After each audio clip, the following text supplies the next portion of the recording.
kecantikan akan berkurang, pangkat dan jabatan akan sampai kepada batasnya. Tetapi agama, keyakinan, nilai-nilai iman, itulah pegangan kita yang kekal dan abadi. Sebab itu dalam surah Ar-Rum ayat ke-21 Allah Subhanahu wa taala menjelaskan, "Wa min ayatihi an khalaqalakum min anfusikum azwajan litaskunu ilaiha wa ja'ala bainakum mawaddatan wa rahmah."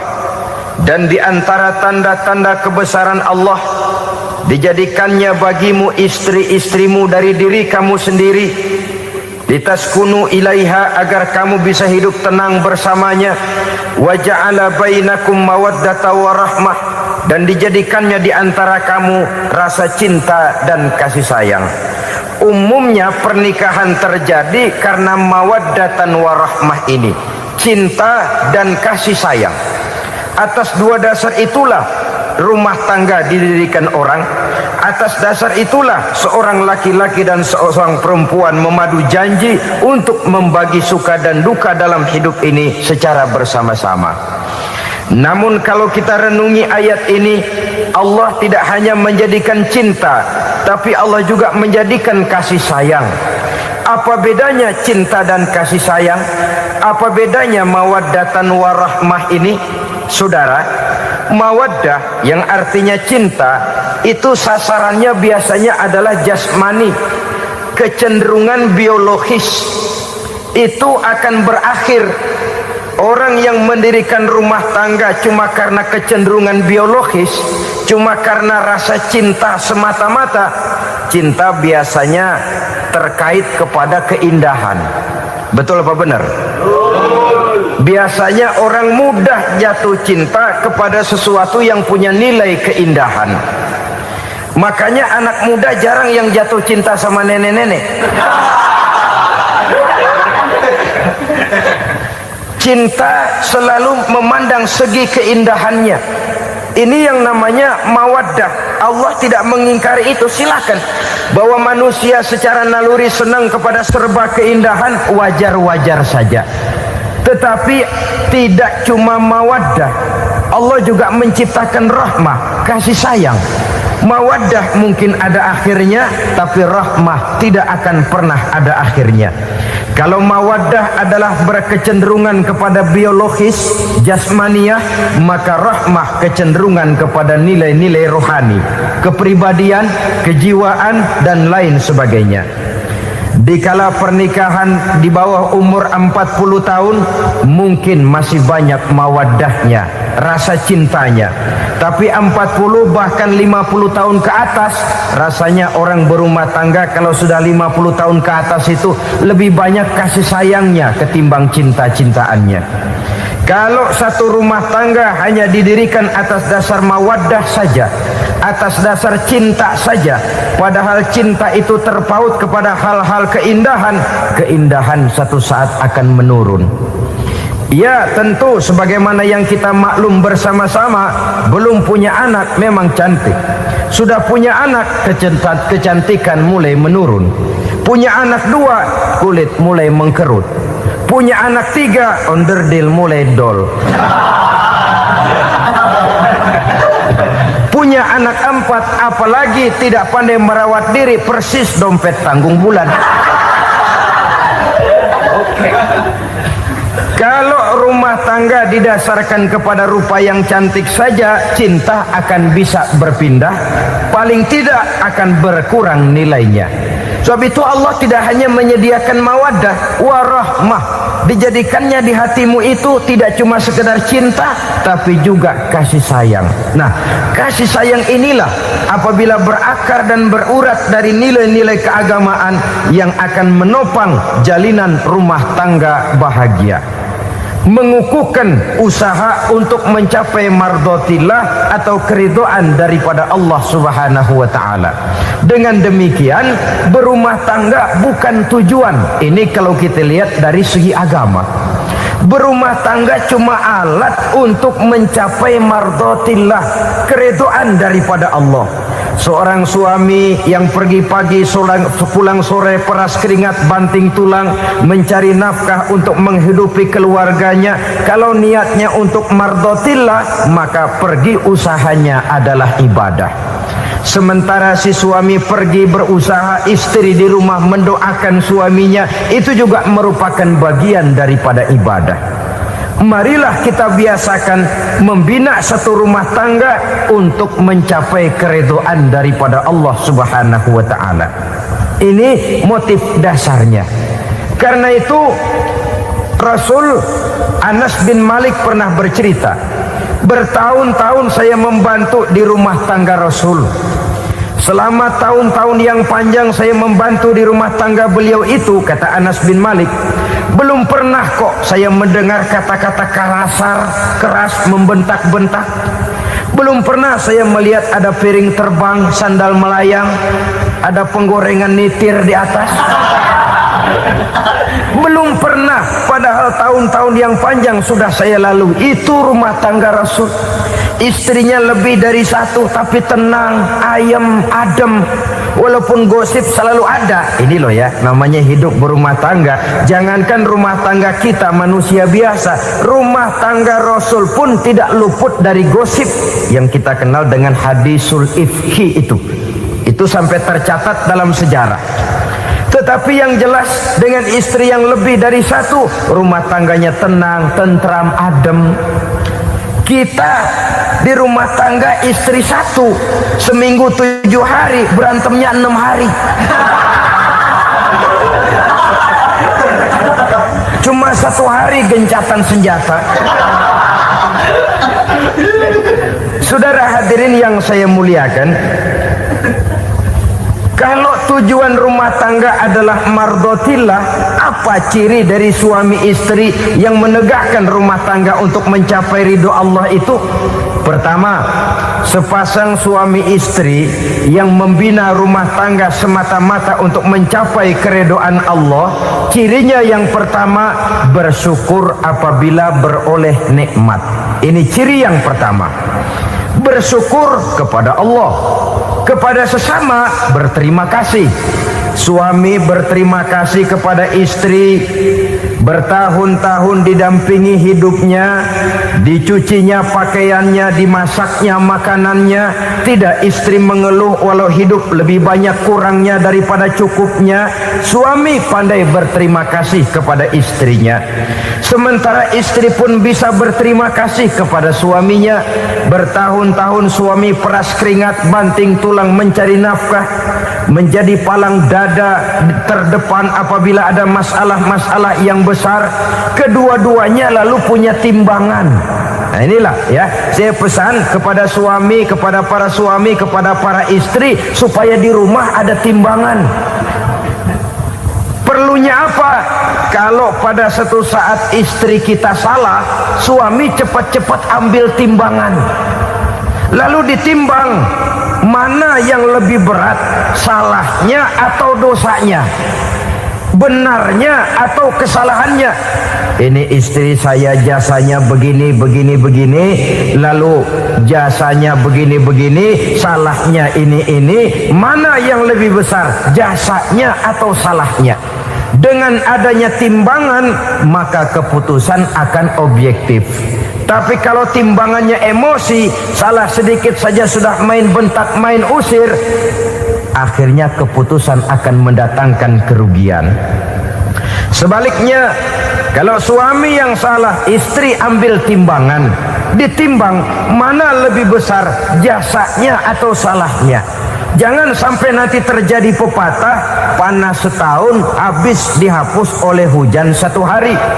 Jasa istri yang puluhan tahun hapus oleh kesalahannya yang sedikit, atau jasa suami yang bertahun-tahun hapus oleh kesalahannya yang sebenarnya tidak seberapa. Akibat apa itu terjadi? Karena tidak adanya timbangan. Dari rasa bersyukur dan dari rasa berterima kasih ini, saudara-saudara, akan timbullah sifat saling menghargai. Suami menghargai istri, istri pun menghargai suami. Istiqomah, dikasih uang 5.000 senyum, dikasih uang 500 senyum. Itu namanya istri yang pandai bersyukur. Kalau tidak 5.000 nyengir, 500 manyun. Tahu manyun? Kayak bemo nyari setoran, monyong saja. Ada sikap istiqomah di dalam membina kehidupan berumah tangga ini. Lalu mengerti posisi suami, ini termasuk tanda berterima kasih. Suami saya itu kerjanya apa, golongannya apa, gajinya sebulan berapa. Atas dasar itu lalu istri menjadi istri yang tahu diri. Walaupun suami harus menyenangkan istri, istri pun hendaknya nimbang, tahu batas kemampuan suami. Kemauan mungkin tidak terbatas, tapi kemampuan sangat terbatas. Kalau suami pegawai kecil, ya mintalah yang kecil-kecil. Kalau suami pegawai rendah, mintalah yang sesuai dengan kemampuannya. Jangan suami gajinya cuma 50.000 sebulan, istri menuntut minta dibeliin gelang yang kayak pelek beca. Tentu sudah overacting namanya. Saudara hadirin yang saya muliakan, kunci awalnya bersyukur kepada Allah. Kalau sudah bisa berterima kasih kepada manusia, hati ini akan mudah bersyukur kepada Allah. Rumah tangga yang pandai bersyukur, berapapun kecilnya nikmat, bukan kecilnya yang dia lihat, tapi karunia Allah yang dinilai. Sehingga dari rasa berterima kasih kepada manusia akan timbullah rasa syukur kehadirat Allah Subhanahu wa ta'ala. Itu yang sering diistilahkan orang, kalau dia punya mobil, dia berkata alhamdulillah kita punya mobil, tetangga kita cuman punya motor. Kalau dia punya motor, syukur kita punya motor, tetangga kita cuman punya sepeda, kemana-mana kekejek melulu. Kalau dia punya sepeda, alhamdulillah punya sepeda, tetangga kita sebelah nggak punya apa-apa, kemana jalan kaki saja. Kalau dia jalan kaki, alhamdulillah kita masih bisa jalan. Tetangga kita sebelah lumpuh bertahun-tahun nggak kemana-mana. Kalau dia lumpuh, alhamdulillah kita masih hidup. Tetangga kita kemarin mati nggak balik lagi.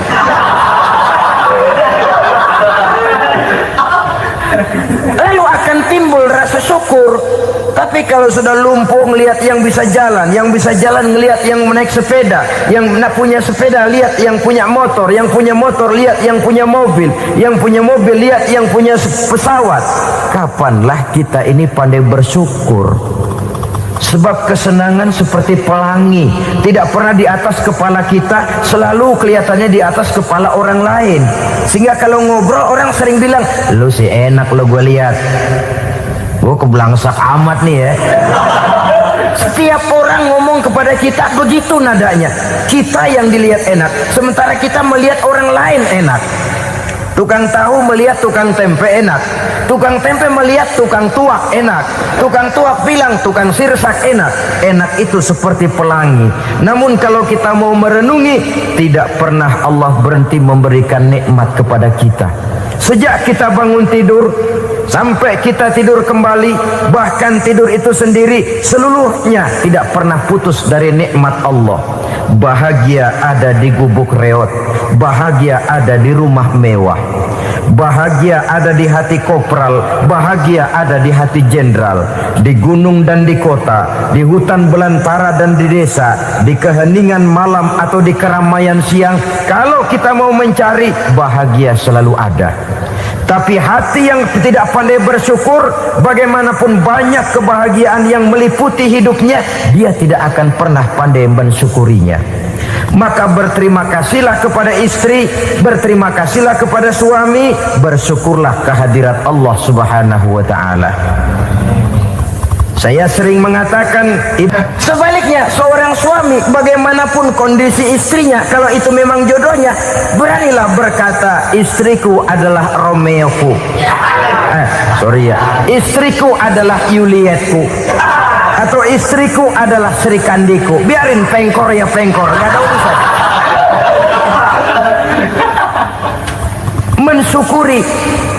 Kalau tidak mensyukuri, yang timbul lalu sesalan. Kalau sudah sesalan, mudah umpat mengumpat, caci mencaci dalam rumah tangga, lalu terjadilah kegaduhan. Ketenangan sulit kalau sudah tidak ada unsur saling menghargai itu. Lebih celaka lagi kalau sudah mengarah kepada penyesalan. Kata istrinya, bang, gue nyesel kawin sama lu. Suami digituin bikin gede kepalanya. Kalau lu nyesel apalagi gua, makin nyesel. Iya, coba pikir bertahun-tahun kita berumah tangga, memangnya abang bisa beliin apa sama saya? Itu juga gerobok kalau nggak ngeridit, bang. Kalau nggak ngeridit, memangnya kamu bayar kreditan pakai daun pisang? Saudara hadirin yang saya hormati, ini saya tekankan kepada ibu-ibu karena penyakit perempuan umumnya. Pernah Rasul itu pulang Isra Mi'raj cerita, saya pulang Isra Mi'raj diperlihatkan neraka. Neraka ya Rasul? Lalu bagaimana?